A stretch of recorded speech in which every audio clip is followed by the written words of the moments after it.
قدیم زمانے کی بات ہے، مصر کے شہر ننگینا میں ایک بہت ہی خوبصورت اور گھنا جنگل ہوا کرتا تھا۔ گھنے جنگل کے درمیان سرسبز و شاداب ایک جگہ تھی جہاں کچھ خیمے لگائے گئے تھے اور ان خیموں کے درمیان بھیڑیے کی کھال سے بنائی گئی ایک خوبصورت قالین بچھی ہوئی تھی۔ اس قالین پر وقت کا سب سے بہادر، انصاف پسند اور جنگجو بادشاہ، جس کا نام عارف بن یاسین تھا، تشریف فرما تھے۔ بادشاہ کے ساتھ اس کے دیگر افراد کے علاوہ ان کا سب سے ایماندار اور آپ کا قریبی وزیر علی بن سفیان بھی موجود تھا۔ بادشاہ نے اپنے وزیر سے کہا، اے علی، میرے مصر کی فتح کر لینے کے بعد یقیناً دشمن آرام سے نہیں بیٹھے گا اور میری سلطنت کو کمزور کرنے کے لیے ہر طرح کی چال اور طریقہ استعمال کرے گا۔ سلطان نے علی سے کہا، اے علی، تم آنے والے وقت میں مصر کی سلطنت کو پیش آنے والے خطرات کے بارے میں ایک فہرست تیار کرو اور وہ فہرست مجھے دے دو تاکہ ہم ان آنے والے خطرات سے نپٹنے کے لیے قدم اٹھا سکے۔ علی بن سفیان یہ سن کر وہاں سے اٹھ کر چلا گیا اور کچھ دیر کے بعد واپس آیا اور سلطان کے سامنے ایک فہرست کا پیج رکھ دیا۔ شاید وہ فہرست سلطان کے لیے بہت اہم تھی۔ سلطان نے اپنے سامنے وہ ورق رکھا اور اس کو بڑے غور سے پڑھنے لگے۔ اس فہرست میں ان تمام قلعوں کے نام تھے جن میں سلطان کے خلاف بغاوت شروع ہو سکتی تھی۔ اچانک سلطان پڑھتے پڑھتے بڑے پریشان ہو گئے اور سلطان کے چہرے کے ہاؤ باؤ بدلتے دیکھ کر علی بن سفیان سلطان کے قریب آیا اور پوچھا، حضور، آخر اس میں آپ نے ایسا کیا دیکھ لیا جس کو دیکھ کر آپ کی پریشانی اتنی بڑھ گئی ہے؟ سلطان نے ایک لفظ پر ہاتھ رکھا۔ علی بن سفیان نے وہ لفظ دیکھا تو وہاں ایک قلعے کا نام لکھا تھا جس کا نام ماریوس تھا۔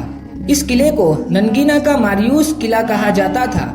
سلطان نے کہا کہ مصر کے اطراف پہاڑی سلسلوں میں جتنے بھی قلعے ہیں ان تمام قلعوں میں یہ قلعہ خاص ہے۔ اس قلعے کے بارے میں نے اس وقت بھی سنا تھا جب میرے آبا و اجداد حکومت کیا کرتے تھے۔ وزیر نے کہا، حضور، اس قلعے کے بارے میں آخر ایسی کیا بات ہے؟ تو سلطان نے کہا کہ میں اس بارے میں زیادہ تو نہیں جانتا، لیکن کہا جاتا ہے کہ اس قلعے کو جو کوئی بھی فتح کرتا ہے وہ اس قلعے کو زیادہ مدت تک اپنے قبضے میں نہیں رکھ سکتا۔ یہ سن کر علی بن سفیان بڑا حیران ہوا اور پوچھا، حضور، آخر اس قلعے میں ایسی کیا بات ہے؟ سلطان نے کہا، یہی تو راز معلوم کرنا ہے۔ پھر سلطان نے اپنے وزیر کو حکم دیا کہ اپنے چند جاسوس بھیجو جو اس قلعے میں خفیہ طریقے سے داخل ہو جائے اور اس قلعے سے جڑی ایک اہم خبر مجھے چاہیے۔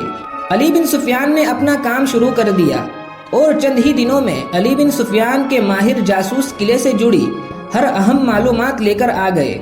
اس کے بعد علی بن سفیان سیدھا سلطان کے پاس آیا اور کہا، حضور، اس کے بارے میں جو جانکاری حاصل ہوئی ہے وہ بہت ہی خطرناک ہے۔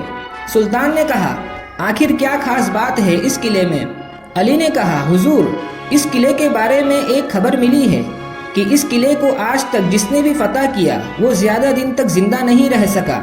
جو بھی سلطان، جو بھی بادشاہ قلعے کو فتح کرتا ہے، فتح کرنے کے کچھ دنوں کے بعد ہی وہ بادشاہ اس قلعے میں مردہ پایا جاتا ہے اور اس کی فوج گھبرا کر قلعے کو چھوڑ کر بھاگ جاتی ہے۔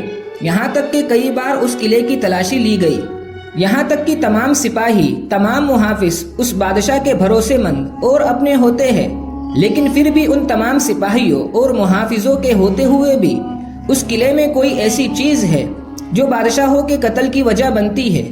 یہ سن کر سلطان بھی بڑے پریشان ہوئے اور کہا، اے علی، دوسرے بادشاہوں کی طرح یہ قلعہ ہمارے لیے بھی بہت خطرناک ثابت ہو سکتا ہے۔ اب ضرور میرا اگلا ہدف یہی قلعہ ہوگا۔ ہم اس قلعے کو سب سے پہلے فتح کریں گے اور اس کے پیچھے چھپے راز کو فاش کریں گے، کیونکہ مجھے اس بارے میں کوئی شک نہیں، بلکہ میں پورے یقین سے کہہ سکتا ہوں کہ اس قلعے کے اندر کوئی ایسا راز چھپا ہوا ہے جس راز سے آج تک کوئی بھی بادشاہ پردہ نہیں اٹھا سکا۔ آخر اس قلعے میں ایسا کیا ہوتا ہے کہ چند دنوں میں بادشاہ قتل ہو جاتے ہیں اور سپاہی فتح کیا ہوا قلعہ چھوڑ کر بھاگ جاتے ہیں؟ ضرور اس کے پیچھے بہت بڑا راز ہے اور اس راز سے پردہ قلعے کو فتح کرنے کے بعد ہی اٹھ سکے گا۔ وزیر نے سلطان کو مشورہ دیتے ہوئے کہا، حضور، ایسی پیش قدمی کرنے کی ضرورت نہیں۔ اگر اس قلعے میں ہماری سلطنت کے خلاف کوئی بغاوت شروع ہوتی ہے تو ہم بغاوت کے سر اٹھانے سے پہلے اس کو کچل دیں گے۔ لیکن سلطان نے کہا، نہیں، اب میں اس قلعے کو فتح کرنے کے بعد ہی چین سے بیٹھوں گا۔ سلطان نے اپنے وزیر سے کہا، تم اپنے جاسوس دوبارہ اس قلعے میں بھیجو جو قلعے کے اندر خفیہ طریقے سے داخل ہو جائے اور اپنی اپنی جگہ سنبھال لے، اور وقت آنے پر قلعے میں داخل ہونے کے لیے ہماری مدد کرے۔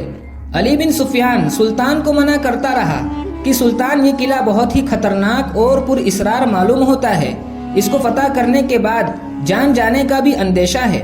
لیکن سلطان اپنی بات پر قائم رہے اور وزیر کو حکم دے دیا۔ کچھ دنوں بعد سلطان بھی اپنا لشکر لے کر اس قلعے پر حملہ آور ہو گئے، اور اپنے بھیجے ہوئے جاسوسوں کی مدد سے سلطان آسانی سے قلعے کے اندر داخل ہو گئے اور اس کو فتح کر لیا۔ قلعہ فتح کرنے کے بعد سلطان نے علی سے کہا کہ اپنے بہترین سپاہی قلعے کی حفاظت پر تعینات کر دو، اور آج رات میں اس قلعے کے اندر گزاروں گا، اور اگر اللہ نے چاہا تو اس رات سے پردہ اٹھاؤں گا کہ آخر اپنے محافظوں کی موجودگی میں بادشاہ قتل کیوں ہو جاتے ہیں۔ علی نے سلطان سے کہا، حضور، یہاں ٹھہرنے کے لیے میں تیار ہوں، آپ اپنی قیامگاہ کی طرف چلے جائیں۔ لیکن سلطان نے کہا کہ اس رات سے میں خود ہی پردہ اٹھاؤں گا۔ یہ کہہ کر سلطان قلعے کے مرکز یعنی بیچ کے کمرے کے اندر آرام کرنے کے لیے چلے گئے، اور علی بھی آپ کے ساتھ ہی قلعے میں رک گیا۔ رات کو سلطان سوئے ہوئے تھے کہ اچانک سلطان کو محسوس ہوا کہ کوئی ایسی چیز ہے جو کمرے کے اندر داخل ہو چکی ہے۔ سلطان صرف سونے کا دکھاوا کر رہے تھے، لیکن وہ چیز اتنی تیزی سے آئی کہ سلطان کی آنکھ کھلتے ہی فوراً غائب ہو گئی۔ اب سلطان نے دوبارہ سونے کا دکھاوا کیا، اور پھر چند لمحوں کے بعد دوبارہ کوئی انسان یا کوئی اس جیسی چیز کمرے کے اندر داخل ہوئی۔ اب سلطان سمجھ گیا کہ اس قلعے کے اندر ضرور کوئی ایسی خفیہ جگہ یا خفیہ سرنگ موجود ہے جس کے اندر بہت بڑے جلاد چھپے ہوئے ہیں جو نہ جانے کتنے ہی بادشاہوں کو قتل کر چکے ہیں۔ اب سلطان نے بستر کی شکل اس طرح بنا دی جیسے دیکھنے والوں کو ایسا لگے کہ اس میں کوئی سویا ہوا ہے، اور خود ایک طرف کونے میں چھپ گئے۔ چند ہی لمحوں کے بعد ایک آدمی ایک سرنگ سے نکلا جو اس قلعے کے کمرے کے اندر سے کھودی ہوئی تھی، اور آ کر سلطان کے بستر پر حملہ کر دیا۔ لیکن جیسے ہی اس نے حملہ کیا تو اسے معلوم ہوا کہ بستر میں سلطان موجود نہیں ہے، تو اس نے اپنے سپاہیوں کو آواز دی۔ اتنے میں بہت سارے سپاہی آ گئے۔ سلطان بھی اب ان کے سامنے آ گئے اور وہاں لڑائی شروع ہو گئی، اور یہ لڑائی کافی دیر تک جاری رہی۔ سلطان کی زندگی پر لکھی گئی کتاب میں لکھا گیا ہے کہ کبھی کسی دشمن نے سلطان کو اتنا نہیں تھکایا جتنا ان جلادوں نے۔ یہ خاص نوعیت کے انسان تھے جو عام سپاہیوں سے زیادہ طاقتور تھے، لیکن ان کا مقابلہ بھی جنگجو سلطان سے ہوا جو آج سے پہلے ایسا سلطان انہوں نے نہیں دیکھا تھا۔ سلطان نے تمام جلادوں کو موت کے گھاٹ اتار دیا، اور پھر سلطان بھی اپنے سپاہیوں کے ساتھ سرنگ کے اندر چلے گئے۔ وہ سرنگ قلعے کے مرکزی کمرے کے نیچے کھودی ہوئی تھی، اور اس میں وہ جلاد کئی عرصے سے چھپے ہوئے تھے۔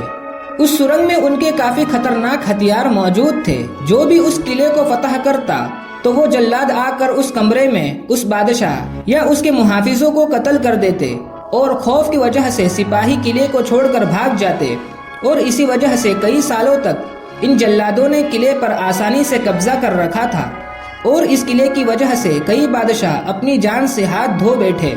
لیکن یہ سلطان عارف بن یاسین تھے جنہوں نے اپنی عقل مندی اور بہادری سے ان کو موت کے گھاٹ اتار دیا۔ اگر اس رات بھی سلطان عارف بن یاسین بھی دوسرے بادشاہوں کی طرح پرسکون نیند سو جاتے تو وہ جلاد سلطان کو بھی ہمیشہ ہمیشہ کے لیے موت کی نیند سلا دیتے۔ اس قلعے کو فتح کرنے کے بعد سلطان عارف بن یاسین نے بہت سارے قلعے آسانی سے فتح کر لیے۔